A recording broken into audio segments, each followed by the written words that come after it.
Sekarang ni kalau kita tengok orang berniaga kan, dah selalu buat video online Bila buat video online ni ataupun senang orang kata konten lah, okey, buat video konten.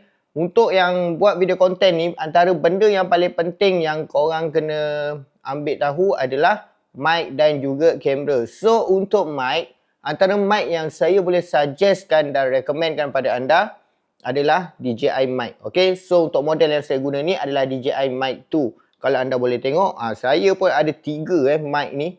Ini dia mic dia. Okey. So DJI mic 2 ni kalau saya boleh katakan antara mic yang memang sangat-sangat terbaik untuk anda. Saya nak cerita detail pun macam benda tu mungkin anda cuba dulu baru anda patut tahu benda tu. Tapi secara ringkas lah saya cerita, mungkin ada yang tahu dia ada 32-bit floating Okey. So untuk recording memang sangat-sangat clear. Jadi inilah mic dia.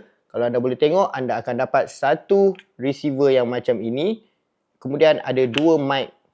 Untuk set ni memang akan datang macam ni. Okey, kemudian ada lightning. Untuk lightning dan juga type C. So untuk handphone yang ada lightning, yang ada type C, sangat-sangat recommend. Ini antara mic yang saya recommend kepada anda. Kalau anda boleh dengar suara saya pun, ini suara saya adalah daripada mic ni. Saya ada 3, so 2 ni saya buat review dan satu lagi saya tengah guna sekarang. So kalau nak dapatkan mic ni, boleh tengok dekat bawah.